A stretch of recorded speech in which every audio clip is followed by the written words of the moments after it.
Hey everyone, welcome back to another Mini-Sode, where today we'll be taking a look at Return to Castle Wolfenstein, Tides of War. A reboot of the classic shooter series, Return sees the iconic hero BJ Blazkowicz and a fellow agent sent to Egypt to investigate activity being conducted by the SS Paranormal Division. They discover the group unleashing an evil curse, resurrecting the dead that rest there, with BJ and said agent escaping and trailing the Nazis via plane, but not before they're shot down and captured, being taken to Castle Wolfenstein. From there, BJ must escape the castle and find the meaning behind the experimentation the Nazis are up to before it's too late. For a reboot of a well-known shooter, Return's story holds up pretty well. I like that you explore more than just the castle, and while there's not much in terms of twists or any shocking moments, it still holds up pretty well. Just like the classic Wolfenstein, Return's first-person shooter DNA is intact, and for the most part unchanged from the games before it.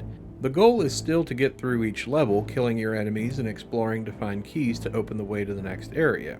You have a pretty decent arsenal of weapons to find and use in your mission, as well as the standard health and armor pickups.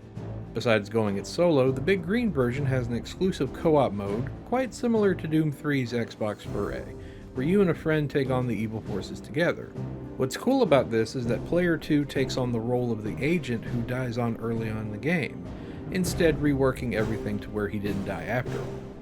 Besides new weapons and enemies, the Xbox port gives you a bonus for finding all secrets in a level, which I find kinda odd since I remember id shooters always doing that to begin with. Truthfully though, I think this is one of those times where the PS2 gets the upper hand on a port, because in that version you can use those secret points to purchase items at the end of a level.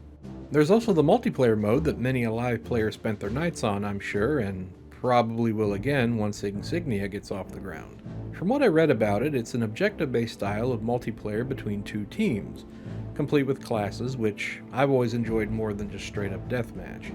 Lastly, the console versions have a new prequel level that helps explain the story a little bit better. And as a nice bonus, beating the main game unlocks the classic Wolfenstein 3D.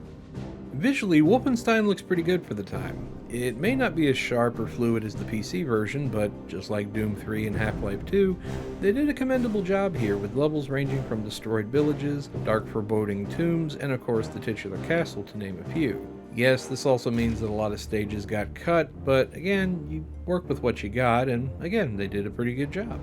Meanwhile, the character designs are quite intriguing. Yeah, there's the standard soldier types, but you also have ghosts, mummies, and mechanical abominations that just look pretty damn cool. There's a bit of slowdown during some of the heavier action moments, but it manages to keep a smooth frame rate for the rest of the time. As for audio, the soundtrack is a well-done orchestral score that would fit with any World War II based film or TV series, and the voice acting is on point as well. It was nice to hear the Nazi accents sound less like an episode of Hogan's Heroes, well, most of the time.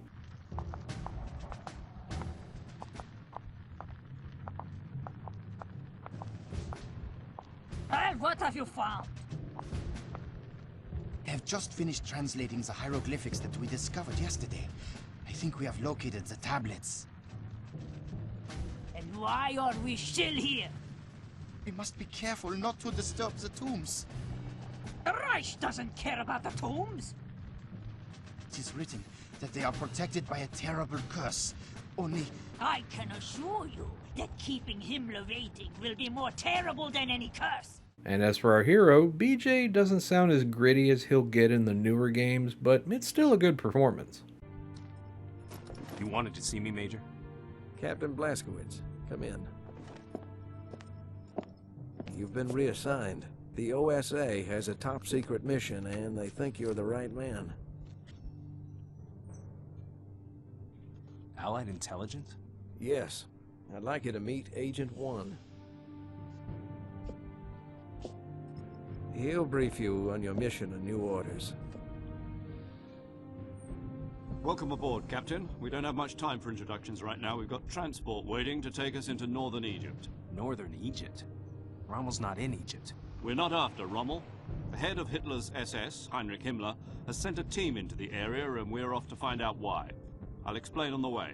Grab your gear and report to the motor pool immediately. Return to Castle Wolfenstein Tides of War doesn't revolutionize the series, but it doesn't destroy it either. It's an updated version of the classic gameplay fans of the 90s computer games have come to love. and it does a great job of keeping that feeling intact.